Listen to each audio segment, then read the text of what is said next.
Hey everyone, welcome to another episode of Banished Big Brother. I'm Zach Varnell, and I'm here as always with Elizabeth Melton.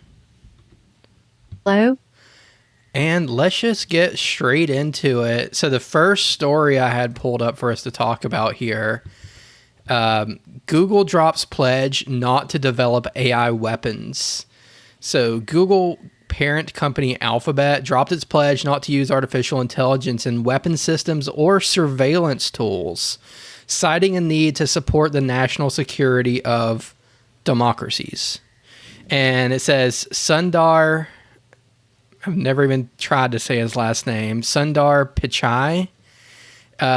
So that's the previous guy in June of 2018. He outlined how the company would not pursue AI applications that were that would cause or likely to cause overall harm, and specifically commented to not developing AI for use in weapons or other technologies whose principal purpose or implementation is to cause or directly facilitate injury to people.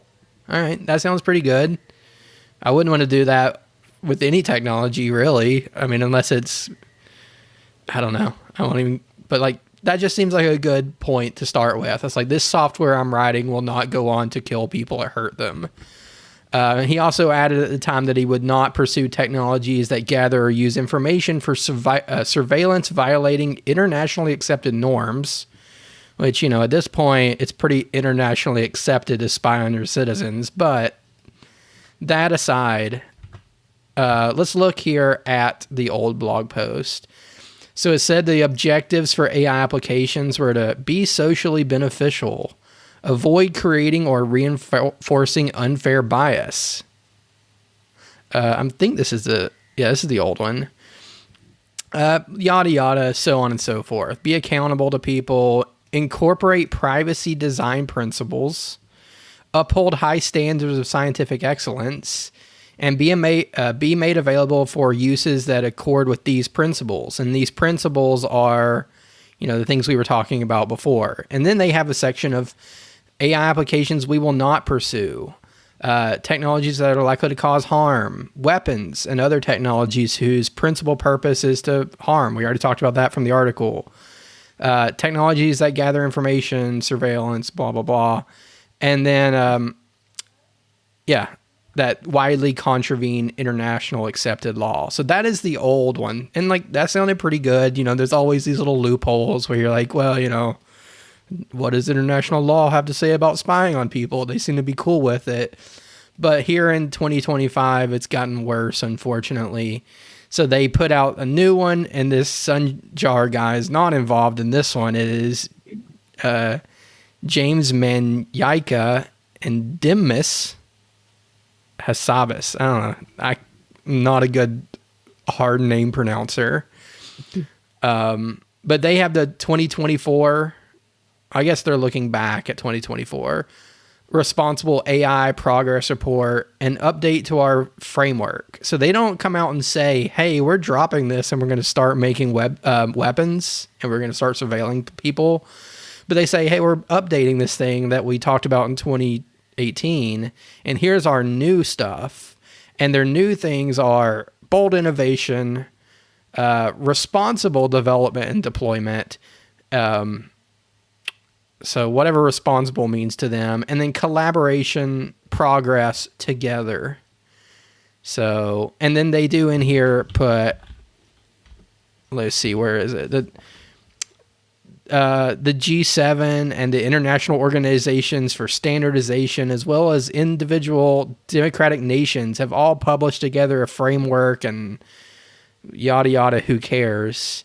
So that's more the position they're coming at it from this time. And all that stuff we just read from 2018, which I think most of us probably liked and could agree with, is just relegated to the dustbin of history, I guess. So I guess we get to see some fresh horrors, AI weapons developed by Google, whose motto used to be "Don't be evil." But I don't know. What do you think, Elizabeth? Is it pretty much inevitable they're going to be evil now? Yeah, that was the first thing that I thought about when you started talking about this is how they removed that "Don't be evil" from their logo. And it's like, what's all that about? Yeah. So how convenient that you don't say, okay, we're going to start doing this stuff. You just stop saying that you're not going to do that stuff, which essentially, how can you not read that any other way than, okay, we're going to do this now? Yeah. And I'm sure they were hoping people wouldn't notice. Right. Right. But Yeah. And fortunately, there are people out there that pay attention to stuff like this. Yep. So I don't know, like, hopefully those people keep paying attention, because I don't know, how to spot a Google AI weapon being used in some theater of war or on us or whatever. I'm guessing they're not going to slap, a sticker on the side of it that says from Google. So it's probably going to be sneakier than that. So I'm trying to figure out what role would Google have in something like that. So basically, they do internet stuff, internet searches, and internet products. Like, so they own YouTube now, right? And Gmail and Google Drive and all of that stuff. So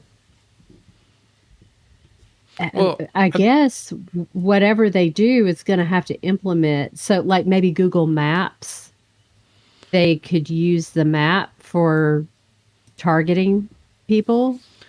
Well, I think before their internet products or anything, they're primarily a data company. They own data, and they use all of these things like Gmail, like Google Maps, like Android phones, whatever, to harvest that data. And historically, they'd used it for advertising. Like that when Gmail launched back in 2013, there was the kind of controversy that it's like, well, they're going to read your emails. And it's like, well, it's not going to be a person reading your emails, but it will be a machine scanning your emails for code words or keywords so that they know what to advertise to you in the sidebar. And, that being over 10 years ago, that has evolved. And I still think data is their gold mine. And I'm sure that they have some big plans to be a defense contractor of data and interface with the government. And we see companies like Palantir, where I don't think they're making missiles or making bombs or jet fighters or anything. They are making AI and harvesting data, but it's pretty clear that their point is to work with the government in order to spy on people and find targets and just know everything that's going on at all times. And it's always funny to me how when they name these things, it's like you don't even bother to hide the fact that you're naming this after something nefarious. Yeah. So, Palantir, that's what the bad guys use to spy. It wasn't something being used by the good guys. Yeah. Which I don't understand, too, the don't be evil thing. It's like, why not just keep that and be evil? Like, I don't know. Like, if that was your plan to do some evil, my motto would still be don't be evil. Like, because, if you're evil, you don't care about lying. Yeah. So you're happy to lie to people. Yeah. So someone was talking about a payment system that they were trying to use in Africa that was basically trying to track the debanked. And I think it was Whitney Webb, and was talking about the horrible things that they were doing with this company. And it's called Tether. And it's like, why would you name something Tether? Well, that one I think I do know. Because the value is tethered to the dollar. Okay. Because there's definitely another way that you could read that. I'd never thought of that before, but you're 100% right. It's like you're tethered. You have this thing around your ankle or something you can't drag. You can't go anywhere. I get that. But exactly. I think it originally started out as like it's a crypto, it's a coin that would be 1-to-1 with the dollar. And like, maybe sometimes it's 99 cents, sometimes it's $1.01, but they're trying to level it out so that it's always about $1.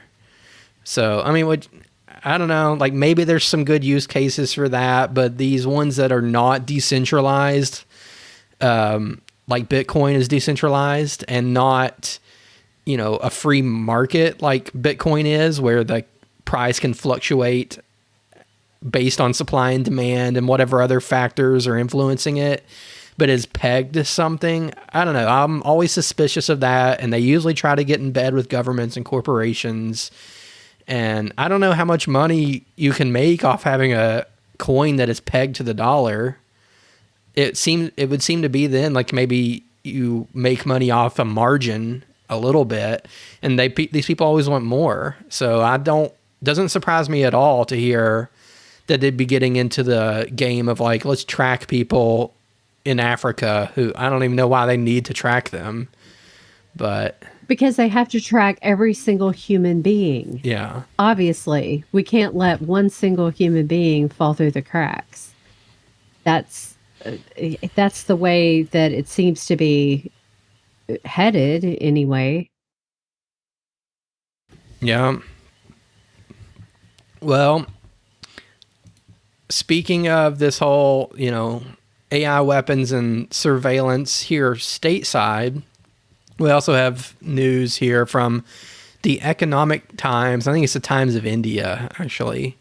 It says China's PLA deploys AI tool DeepSeek in military hospitals and non-combatant functions.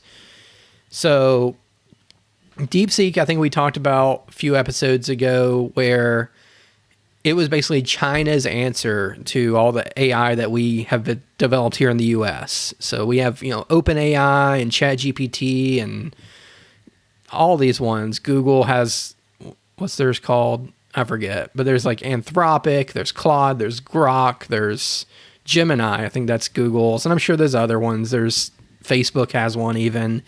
And then DeepSeek came out and people are like, how in the world is it doing so well on these benchmark tests at such presumably a cheap price? I don't know how people could check up on that, or if we're just having to believe China, but it seemed like it was blowing everybody out of the water in terms of price to what you actually get out of it. So, China being kind of synonymous with the Chinese Communist Party. When you say China and you're talking about the government, you're talking about the CCP. Of course, they are now, I guess, experimenting with using that in the military. Not that, the U.S. is any better than that. I'm sure they're doing it too. But they're now putting DeepSeek into non-combat support functions, especially in military hospitals, to assist doctors in devising treatment plans, and then in other civilian areas. So let's see. It's also being used in the People's Armed Police and the National Defense Mobilization Organs. That's a weird term. And the Hong Kong-based South China Morning Post. Oh, no. Okay. Maybe they're using AI too, but that was the South China Morning Post reporting that. So earlier this month, the hospital announced that it has authorized embedded deployment of DeepSeek's R1, and it goes on it's like it's a BMW car, the R170B. I don't know what any of that means, but saying that it could provide treatment plans and suggestions to support doctors. And they also emphasized that patient privacy and data security. And they were noting that all data was stored and processed on local servers. So, I don't know. We got a whole mixed bag of stuff there. We got China's military is using this. It's in hospitals, police functions, non-combatant roles. But that's probably just a test if it's not already happening in combat roles. And then also, they're totally going to take privacy and security seriously. So don't worry about that. Oh, yeah. But of course. Yeah. But, even if they do take this into combat roles, which, I fully expect, what sort of things is China doing around the world? Like, they don't seem to be quite as foreignly adventurous as the United States. Like, I guess they're in countries and doing nonsense just like the US is, but it seems like a lot of times they're just using this against their own people more so. Yeah. It seems like the way that China, their power comes from their economic manufacturing power because they basically manufacture everything now. So other countries have turned into like um service industries and tech industry. They just don't do a whole lot of manufacturing.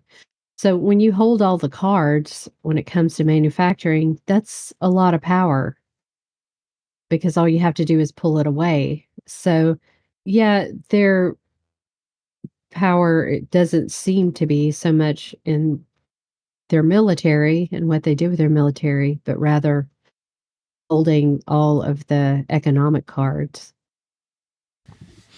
Yeah, and I'm sure So, they have their little military test beds too. Like, I don't know. They seem to have certain groups that they would focus more heavy-handed on than the others. Just like, in the U.S., they have the southern border that they test all the surveillance stuff on, and even the northern border we've covered on the show a little bit. They'll have surveillance towers that can see for miles in any direction, and then in Israel they have Palestine that they can test all their new technologies on, and I think China has that too. It's not maybe as clear what war or anything they would use it in eventually, or if they're just kind of preparing for hypothetical war or taking back Taiwan or something like that. well, it's alarming to think about. Whatever their intentions are, things like this don't don't bode well. Yeah. Well, I had another article pulled up that was talking about, our speculation that, this is non-combatant roles today and combatant roles tomorrow, but it seemed like such speculation that, you can leave that to us. We'll speculate. But I will be interested to see how this plays out. And then also, I guess the South China Morning Post is a reliable source. Hong Kong based. I guess that's better than being in mainland China. But part of me just wonders, like, is this just coming out because they want it to come out? Are we actually going to know when they flip the switch to actual military? I don't know. I have no idea how able they are to keep things under wraps or what, but they do seem to be pretty secretive, like all governments are. And then weren't they called like the Hermit Nation? No, that's North Korea, the Hermit Nation. But I think there are some overlaps there. Of they're not exactly forthcoming with all this. It's not like they're, completely transparent with their media and we can trust everything we read. Well, it's just kind of alarming how basically in this country we're putting together the same kinds of things. We're doing the same stuff here. The technology that we use here, all of the facial recognition, the flock cameras, the all of the surveillance, it's the same stuff that they're using. It operates the same way. And if you put all of that into place, it's just so easy for anybody to be able to step in and then have complete control of your country. And that's one of the things that Frank Church said in that interview. If a dictator were to ever take charge, they could impose total tyranny. And so many years ago, I want to say it was, I don't know, maybe 10 years ago, the one of the I want to say maybe CBS Sunday Morning. It's one of the news shows. Did something on the smart street lights, and they were they specifically said that every streetlight will have surveillance in it, and those streetlights will all be part of the same network. So, yes, somebody, a dictator could come over here and take charge or whatever, but it wouldn't even necessarily have to come to that, because if you connect together all of the technologies and tap into them from different places, who's to say who has access and who can see what we're doing here? All of this is happening behind the scenes. We just don't know.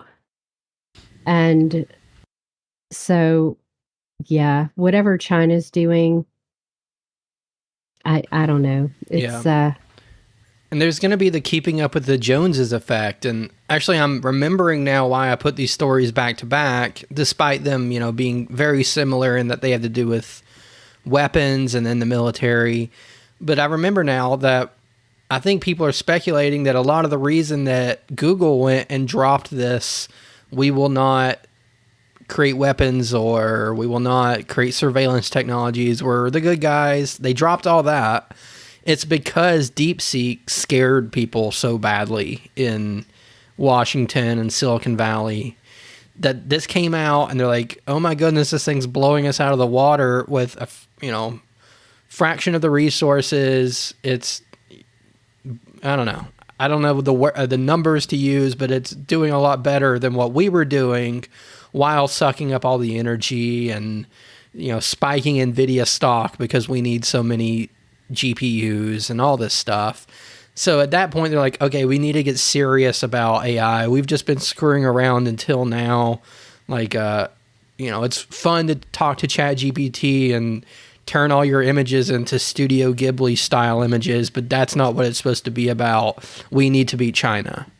And that is, I think, the reason we're seeing this move with Google, and probably going to see similar moves with other top AI companies, OpenAI. They're, moving away from trying to be a nonprofit to trying to be a for-profit entity that is in bed with the government and works for the government. It seems like there is an arms race right now to become the AI defense contractor, which again, defense even is a silly term, but the war contractor basically is what they want to become, because they see that there's big bucks in Boeing and Raytheon and Lockheed Martin and all this stuff, and why not us? Let's get a piece of that.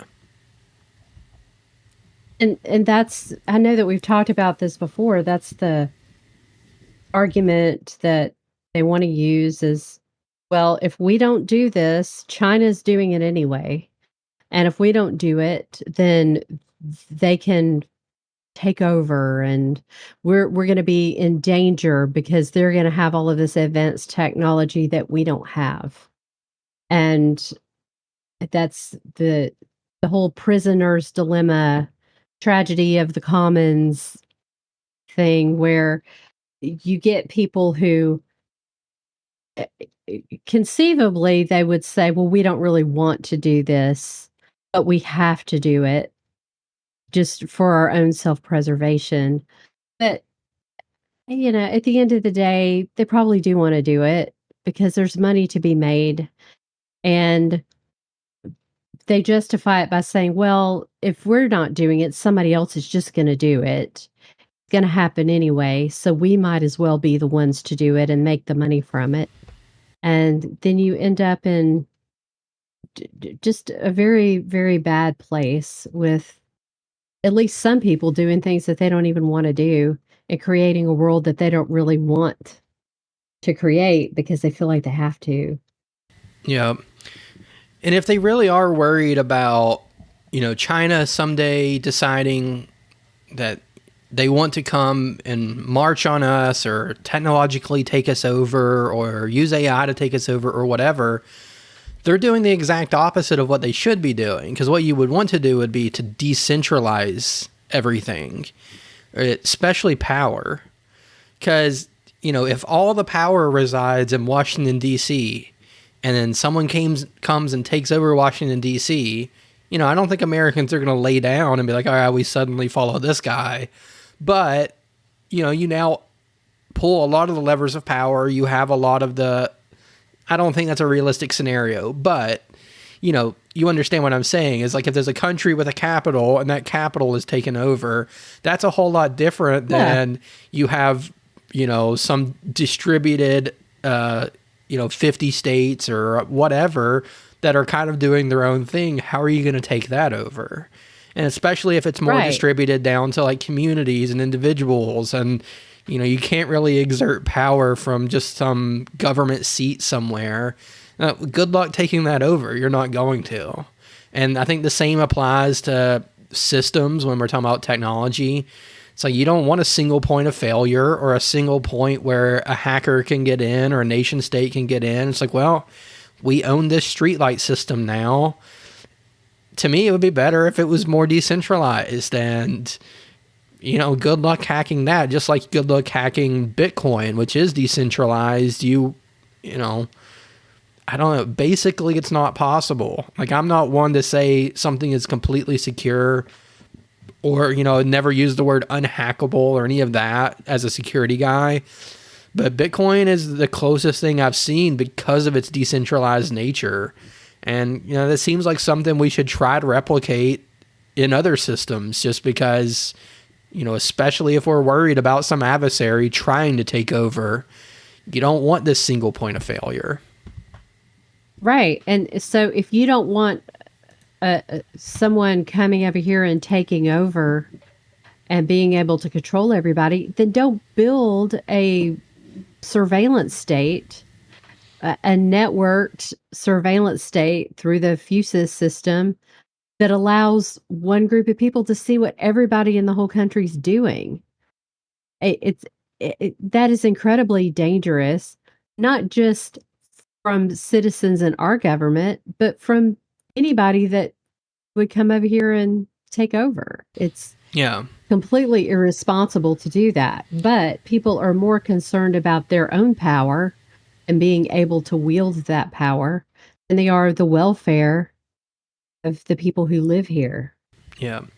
And I guess it really doesn't have to be as crazy of a scenario as I was thinking of. Like, it doesn't have to be that China literally launches troops and marches on DC.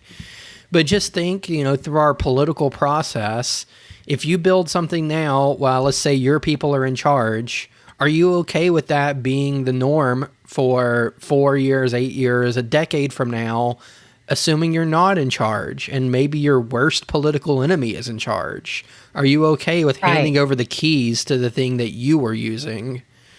So Right.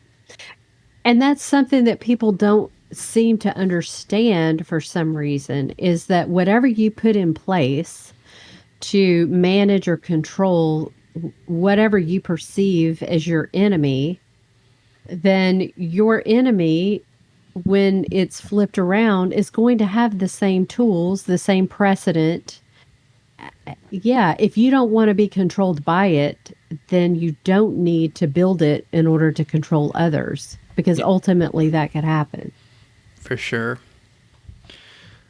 All right. Well, let's move on to this story here back in the U.S. And in fact, very local to us, is this guy's about to talk about the company Flock Safety, which is headquartered in Atlanta, I learned.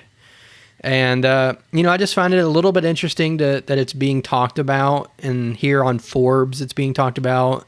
It looks like they sort of have this, I don't know if it's a news show or if it's a podcast or what, but we'll just listen to a little bit of it. It's kind of news format, at least. So let's hear this guy explain to us what Flock is.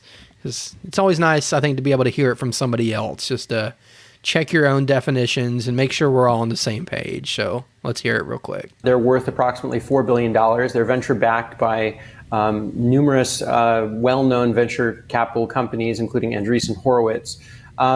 And Flock Safety has really made a name for itself in recent years nationwide. Probably people watching this who live in the United States, I would not be surprised if your town, your city uses Flock camera and employs their services. Basically, they sell a type of license plate reader camera that is solar powered. It's like a little black camera that is mounted right next to a solar panel. And typically these are mounted on roadways and highways. And what they're designed to do is they're designed to capture passing cars at high speed and look at their plates, but also look at the type of car, the color of car. Does it have a roof rack? Does it have a bumper sticker? Does it have a bike rack? Things like that. And with this information, police can then use it to go after cars that they're looking for whatever reason, stolen cars, wanted cars, things like that. I do. Okay. So I think that jives with what we already knew. Some of this stuff I didn't even really think of before. Like we've talked about bumper stickers, but I guess they can even profile bike rack, car, luggage rack, color, all sorts of stuff. Just like if it's on your car, you name it, they're going to add that to the profile. Right. And so even if you took your car and you passed a license plate reader, and then you got your car painted the same color and go past the license plate reader again, it can tell the difference. It can tell that your car was painted, even if it's the same color, because it's slightly different. And that's something that AI can do that a human being necessarily be able to do. Yeah. And it stuck out to me that he said the venture capital firm backing them, or one of them, was Andreessen Horowitz. And that's not a super common name. And we had talked about Mark Andreessen on this show. And, at first he seemed like a cool guy. I'm like, he was talking about he's in the AI game, whatever. That's fine. And he was like shocked that Biden and the Biden administration wanted to completely own AI. And like maybe there would be a few companies like Microsoft and Oracle, and we'll talk about Apple and Facebook. Maybe they can do AI as long as it's directly funneled back into the government. And you'll be lucky if you're allowed to make silly pictures with AI as regular citizens. And he was the one kind of blowing the whistle on that and saying that that was his firsthand experience hearing that from them, basically. And now it stinks after thinking, hey, maybe this guy's cool. Maybe he's, on the right side here, to be like, no, he's one of the people backing flock safety who, is using AI for what I would consider evil and privacy violations and Fifth Amendment violations every single day, every time you leave the house. Right. And he wants to use it as a private company, but not necessarily for good. Yeah, because when we were discussing that, he was talking about how somebody in that conversation said, he's like, well, how can you like put a cover on technology like this? And he's like, well, the same way that we've done with physics and math and other things. And he's like, what? Yeah. Yeah. But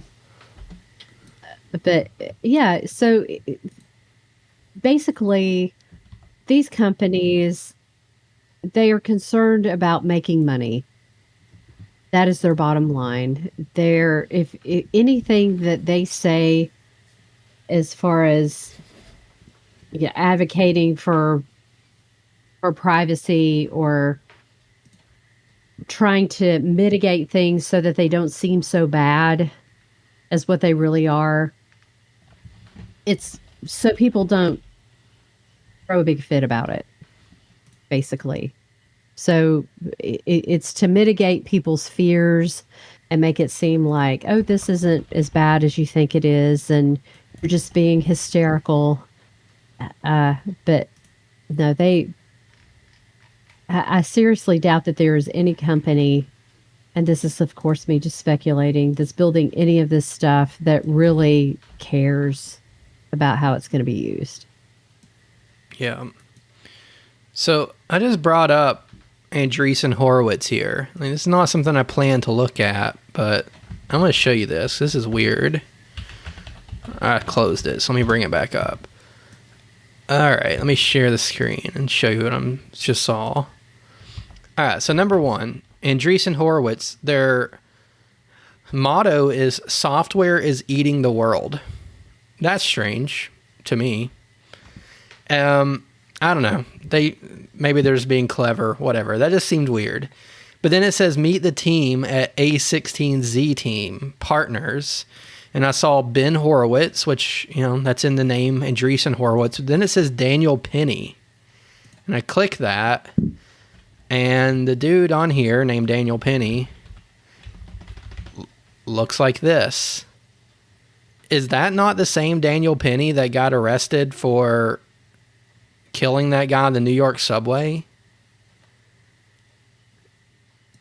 Like, here he is. Is that the same guy?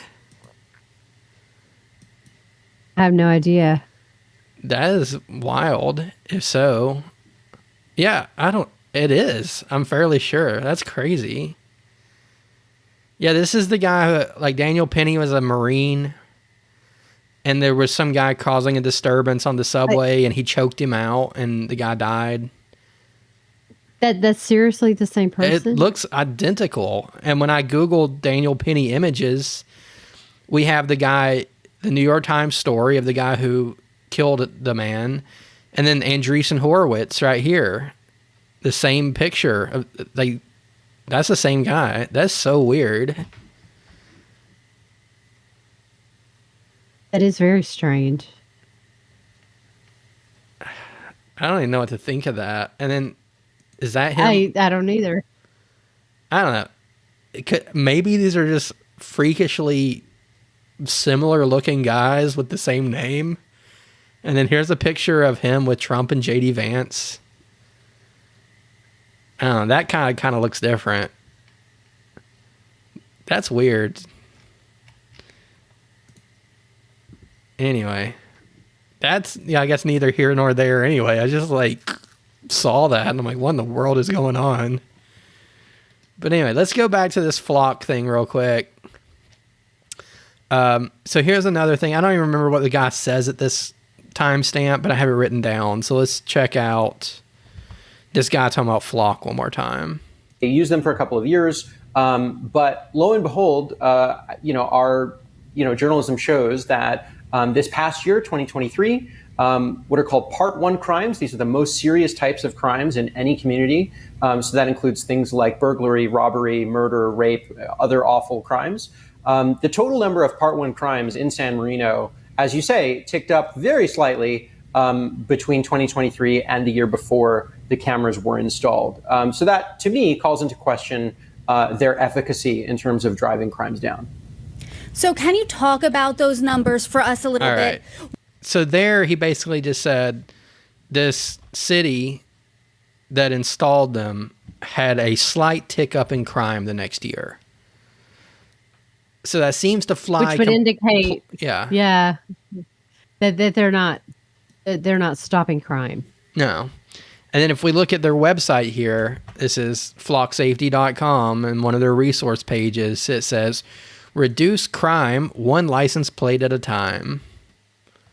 So, and then they have a study here. In one study, 97% of motor vehicle thieves were also charged with, they were charged with other crimes. I don't know what that has to do with flock. I guess they're saying that they helped catch the, I'm sure they're making it up. I don't even know why I'm trying to justify it. But I do think here's the article real quick. This article is basically the written version of this, the video we were just watching. Let's see if I think my highlights disappeared. But I remember in this article, this guy brings up this, is like, well, you say this is supposed to reduce crime. It went up 3% What's up with that? And they downplayed, like, we don't really promise it will reduce crime, or we didn't say that. But then you can go to their website and see it front and center, reduce crime in big, bold green letters. If it's not to reduce crime, then what's it for? Yeah, for tracking, for surveillance. Yeah. But, so why do they need to track and surveil people if it's not for crime? Yeah. And let me see. Okay,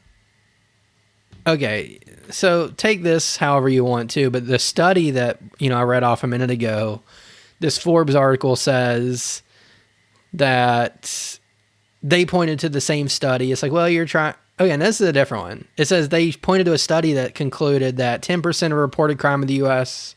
is solved using Flock technology. 10%. That's a lot. And then it says 6 criminal justice academics found the study's conclusions and resulting marketing claims problematic. And, you could probably find 6 people to say anything. But in this case, they're saying something I like, so I had to believe it, right? Yeah. I don't know. I mean, the whole study game I don't like, because we could choose any topic and just go back and forth with studies. Like, well, mine says this. Well, mine says that. What do you say to this? So, yeah, you can design any study to say, you can manipulate data to get it to say anything that you want it to say, pretty much. It's just setting it up so that the results turn out in your favor.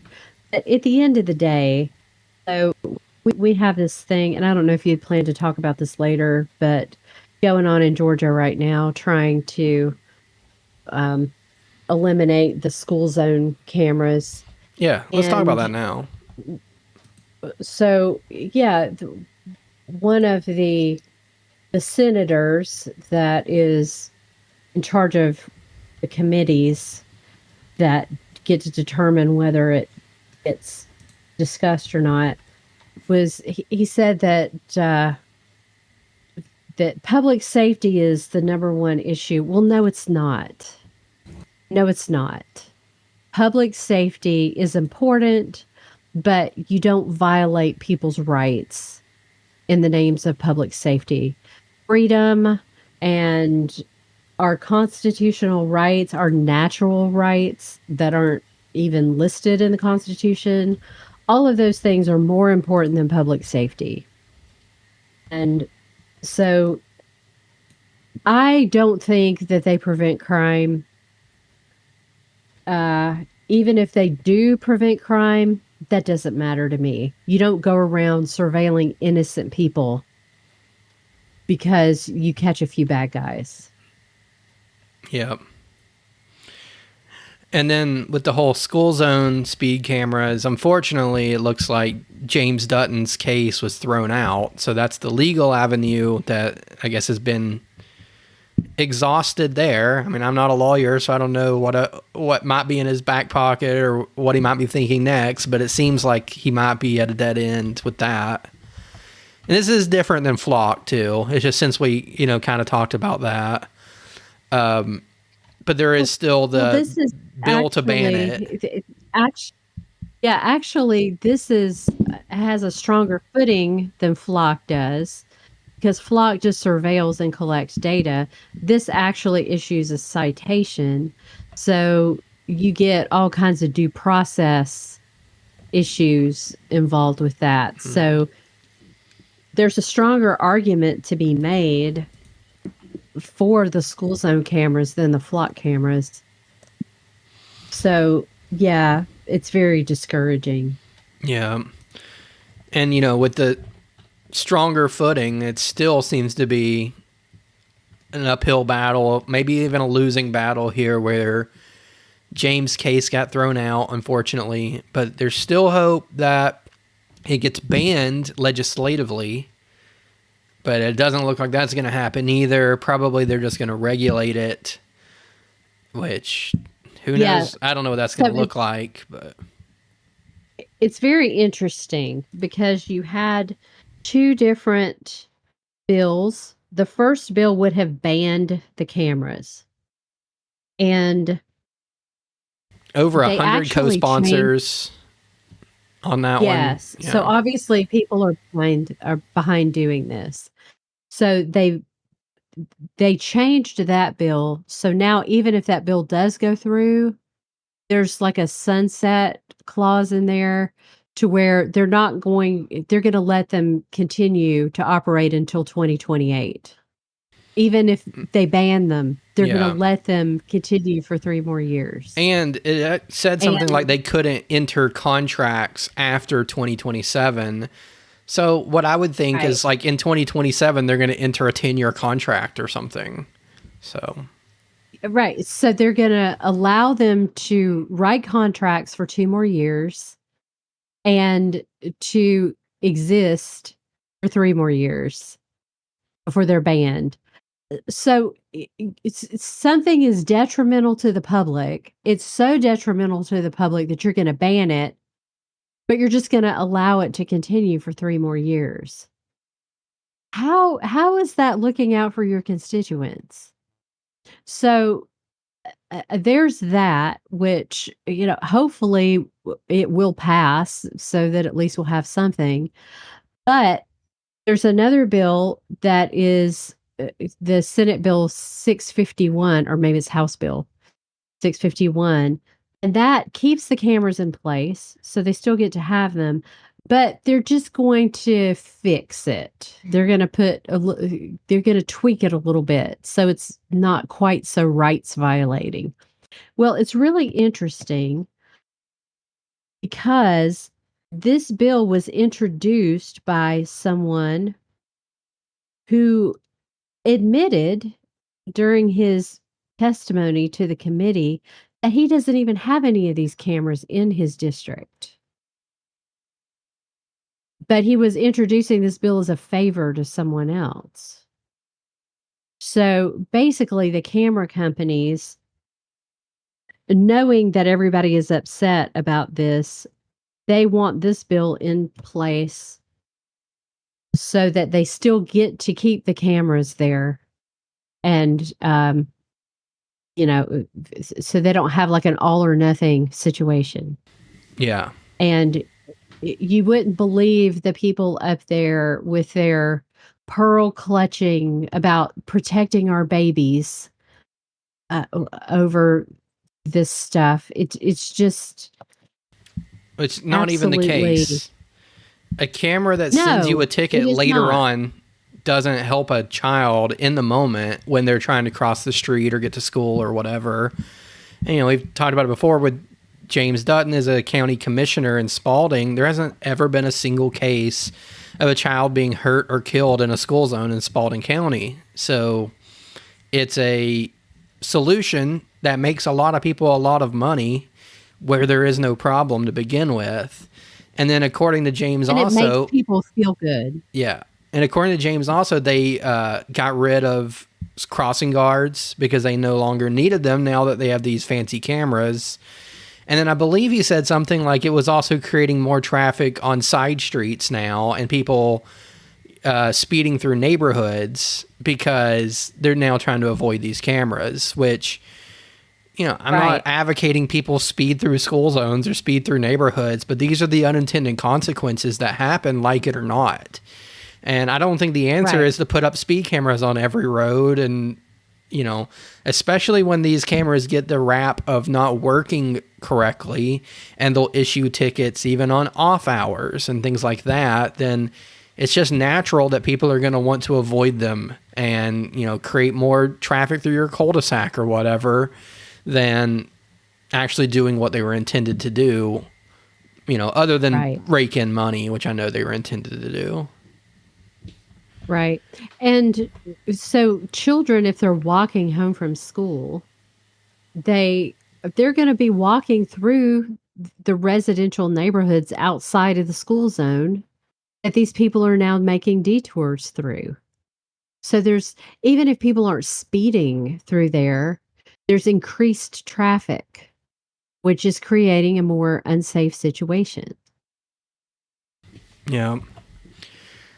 And back to Flock for a minute. So here, it's, I guess, known as a startup still, but Atlanta startup announces huge investment.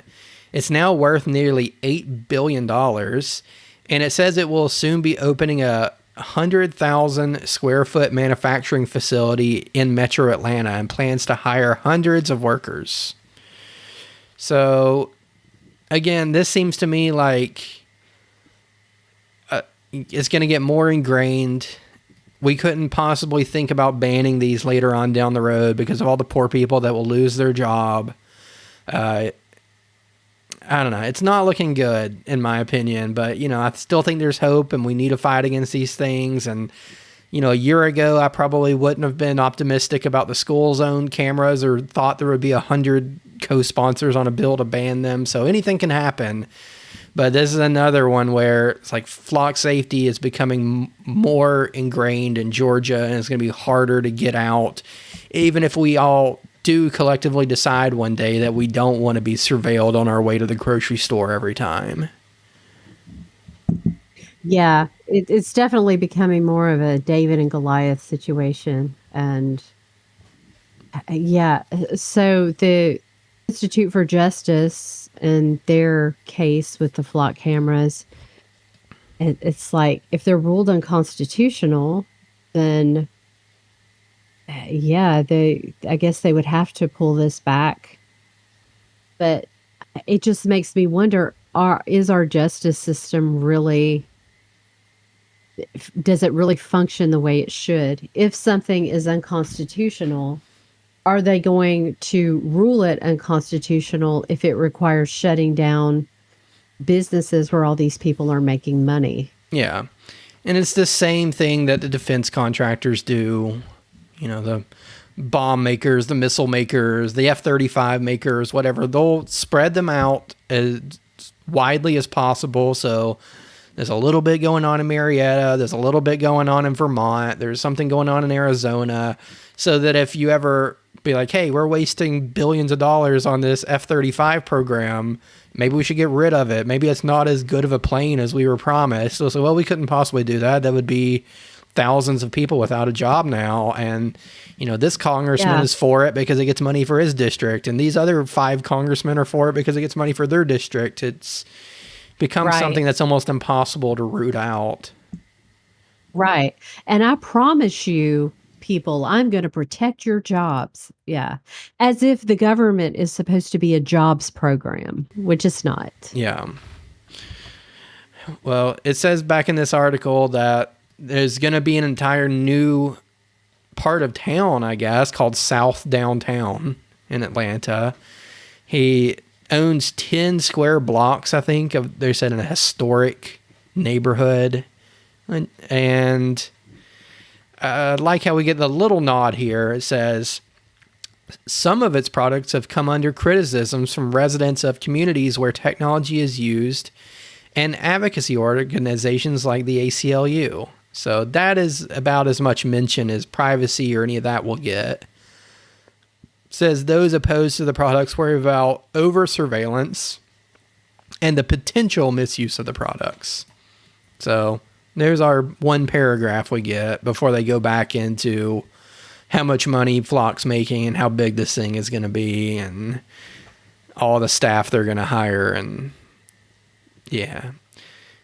Langley is the CEO of Flock, also hopes to start working with the federal government, obviously, and with the investment get its first international customers. I'm surprised they don't already have them, but yeah. So worldwide surveillance.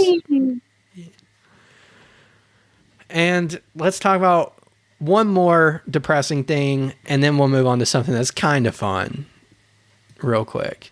So we have this last story here from the Georgia Recorder.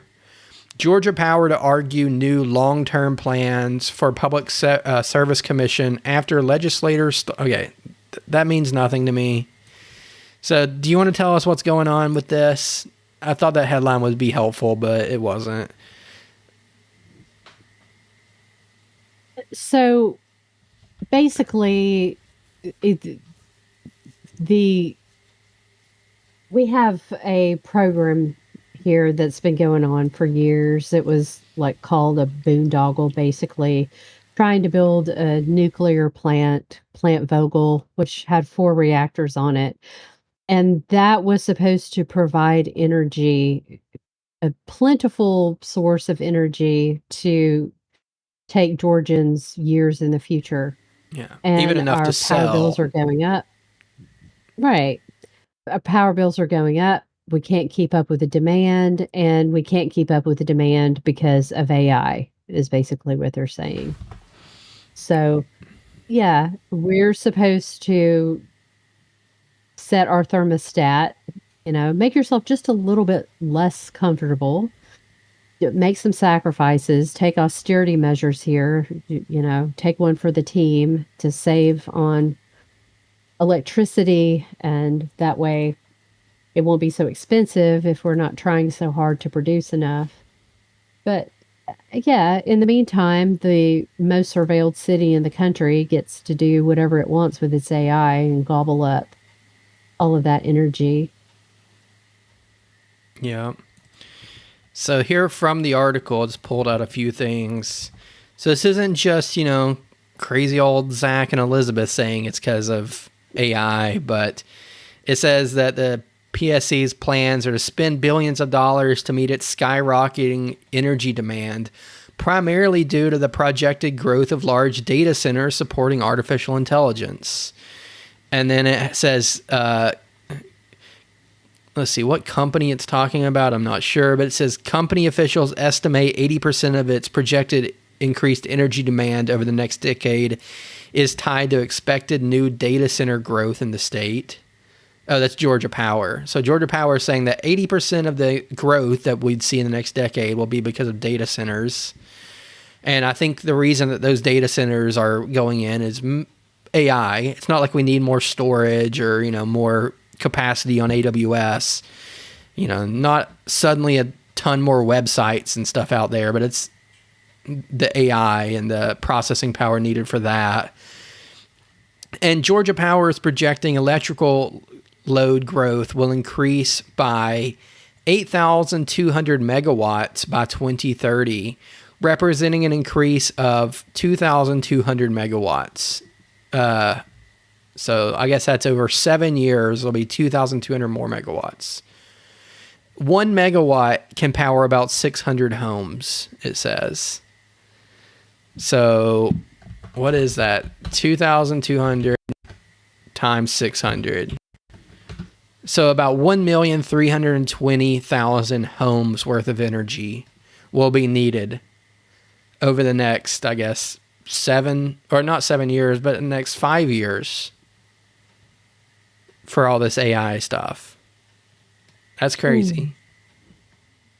Yeah. And a lot of people, when they talk about AI, they want to say, yeah, it's all these silly people out there making AI pictures and using ChatGPT, and they don't even consider the surveillance and how much AI that uses. It's not just the person that's out there asking Grok questions. It's that surveillance is 24/7 going on and being analyzed, and that data is being stored. Yep. All right. Well, that was kind of a depressing string of stories. Some interesting conversations, though, at least, although not the kind we probably would prefer to be having in a perfect world. But, if this stuff scares you, if it concerns you, if you want to get involved in the type of stuff we're doing with Banished Big Brother, go check out the website, banishedbigbrother.com. We need all sorts of help from, people, talent, whatever you can contribute, writing, you name it, we can use it. Here on the website recently, we have, a video from James Dutton that has been pretty popular on Facebook. I think over 7,000 views there of just him going to about up to 10,000 Yeah, views. we're about up to 10,000 now. Yeah, Wow. very close. Yeah. Yeah, and that's just him going to Georgia's Senate hearing and saying his piece. It took, let's see, how long is the video? Like 15 minutes of him talking. Kind of laid it out. I'm sure he didn't get to every single argument that he would have liked to, but he got to a lot of good ones. And that was testifying in favor of this bill we've talked about to ban them. So you can go to Banished Big Brother or any of the video platforms and check that out. Let's see, what else? Oh, I also added, and I'm going to start trying to do some more of these just for funsies, really. I added a quiz here. Where do you stand on school surveillance? Take this quiz and find out. So I have 10 questions, and I really just modeled this after the world's smallest political quiz, where you got a question or a statement. You can click agree, maybe, or disagree on 10 things, and at the end of it, you submit and you get a score. I'm going to do some more of these. The test run here was just about school surveillance. So things like schools should not use AI tools to monitor students' emotions, facial expressions, or body language. Let's see, here's another one. Students should not be automatically tracked with RFID badges or location beacons on campus. So they're just things like that. And some of them, are these ones that maybe you haven't seen before. And some of them are ones that I think probably already are in place in most schools, if not some here and there. And there's some more, hardline ones like facial recognition should be banned from school buildings. And, just go there, take that quiz, see what category you get filtered into. And I'm just trying to make the website a little more fun. I miss the old internet where you had, dancing avatars and fun stuff on websites. So want to add some goofy fun stuff every now and then. But also, if you like what we're doing, we can always use monetary help. A bunch of donors are sending us to Young Americans for Liberty this weekend to do some tabling and do some outreach. So we very much appreciate everybody who's made that possible. And, we got more plans down the road to get this message out, get to the right people, talk to who needs to hear all this. We're primarily about education, but we also want to get into advocacy and holding people accountable and lawsuits and whatever we can to roll this stuff back. So that's going to take money. So if you feel like you can contribute, whether it's, one-time donation or a recurring donation of even like $5 or $10 a month, that goes a long way towards helping us get out there and do the type of things that we're doing out in the community, like YOW this weekend and at the Republican events we've been to and the Libertarian events we've been to, just to try to build coalitions. Even if we don't agree on everything, we can at least agree on this and try to, fight back against, whatever we can, whether it's school zones and flock cameras today, it might be something else tomorrow. So yeah, go check out banishedbigbrother.com. And let's move on to our last story. It's a little more fun. This is from the Financial Times. It's an opinion, but it says, my date used AI to psychologically profile me. Is that okay? And this is from a girl named Jemima Kelly. It says, large language models are unaware of the offline context that sensitive information might be employed in. I'd say they're unaware and they don't care. You could probably just level with it, be like, hey, I'm going to use this to stalk somebody, and it might be okay with it. I don't know. But anyway, it says, okay, so this is written in her voice, but here goes.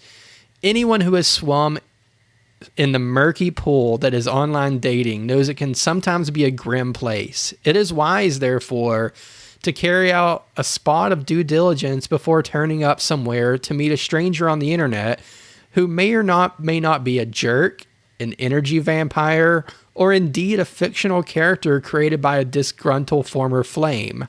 I, alas, have personal experience at all three. Well, that's horrifying. I'm very glad I'm not dating and I've been happily married for a very long time, because that seems awful. It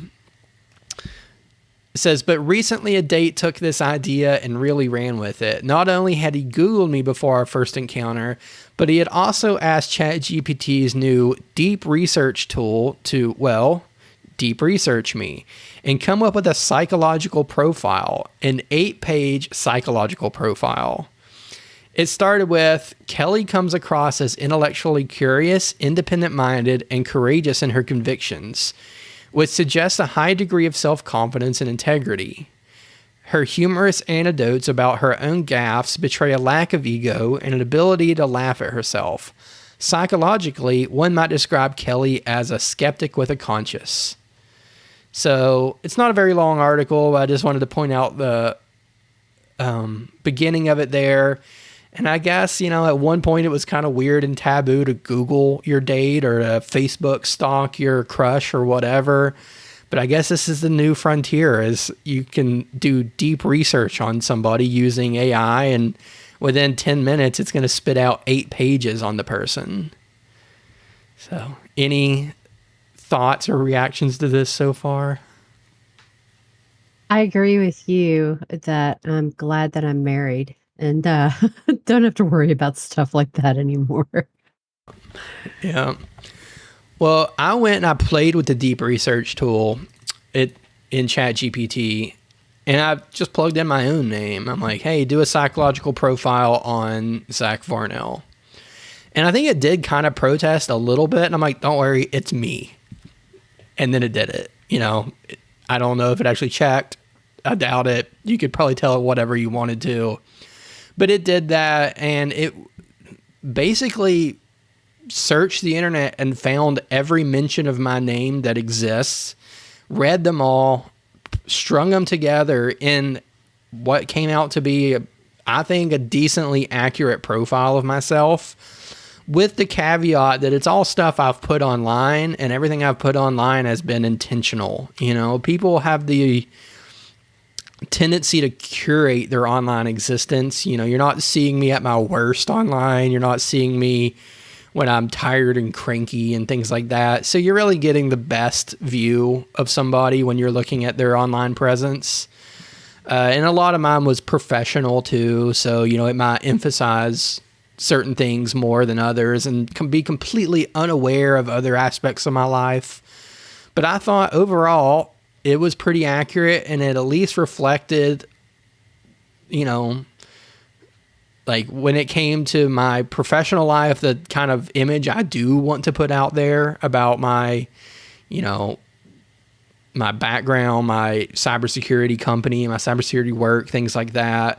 When it came to like the writing I've done for, liberty and privacy, I think it did kind of understand what I was going for and the type of writing I do.